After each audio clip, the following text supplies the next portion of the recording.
اس وقت پاکستان میں مونسون حالیہ بارشوں اور سیلاب کی صورتحال کی وجہ سے ایک بہت ہی مشکل صورتحال ہے۔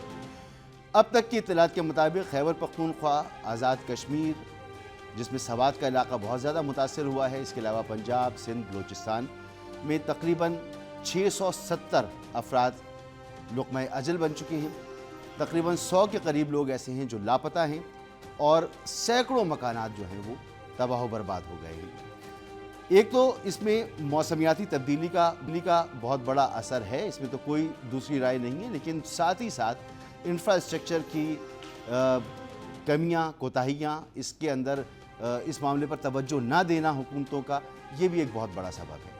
آپ کو یاد ہوگا کہ یہ صرف پہلی مرتبہ نہیں ہے۔ جب 2005 کا زلزلہ آیا، اس وقت سے لے کر آج تک جب بھی کوئی تباہی ہوتی ہے تو ایک ہی سوال اٹھتا ہے کہ انفراسٹرکچر میں جو خامیاں تھیں انہوں نے تباہی کو بہت زیادہ بڑھا دیا۔ تو ایسا کیوں ہے کہ ہم اس معاملے پر کبھی توجہ ہی نہیں دیتے؟ اس سے پہلے آپ کو یاد ہوگا کئی سیلاب آ چکے، 2008، 2010، 2011، 2012، پھر ابھی گزشتہ 2-4 سالوں میں کئی سیلاب آئے اور ہم نے ہر دفعہ یہی دیکھا کہ نشیبی علاقے زیر آب آ گئے، ان کو پانی نکلنے کی جگہ نہیں ملی، دریا کے راستے میں ایسی جگہوں پر گھر بنا دیے گئے جہاں پر اجازت نہیں ہوتی، ہوٹلز بنا دیے گئے اور پھر انہوں نے پانی روکا، وہاں تو جو تباہی ہوئی وہ ہوئی، اس سے جو ڈائیورٹ ہوا پانی شہری علاقوں میں۔ اب مینگورہ کی جو صورتحال ہے انتہائی مخدوش ہے، وہاں پر پانی بھرا ہوا ہے۔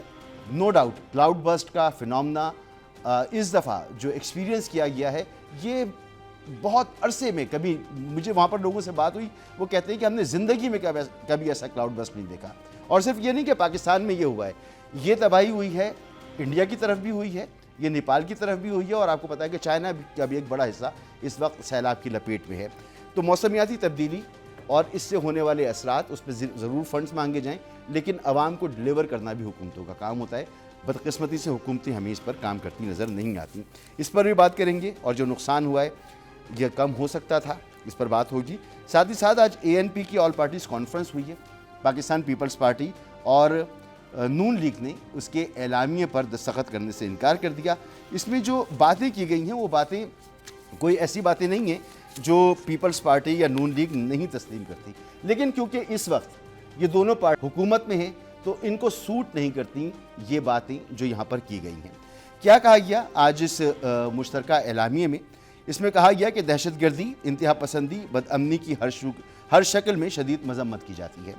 کہا گیا کہ یہ مسائل ناقص حکومتی پالیسیوں کا نتیجہ ہیں، ان مسائل کے خاتمے کے لیے جامع اقدامات کی ضرورت ہے۔ خیبر پختونخوا اور بلوچستان میں جاری تمام آپریشن فوری بند کیے جائیں۔ انسانی مالی نقصانات کی غیر جانبدارانہ تحقیقات کے لیے عدلیہ کی نگرانی میں ٹروتھ کمیشن بنایا جائے۔ نام نہاد ڈیتھ اسکواڈز اور غیر قانونی مسلح جتھوں کا فوری خاتمہ کیا جائے۔ عوام کے جان و مال کے تحفظ کو یقینی بنایا جائے۔ 18ویں آئینی ترمیم اور NFC ایوارڈ پر اس کی اصل روح کے مطابق عمل کیا جائے۔ تمام لاپتہ افراد کی فوری بازیاب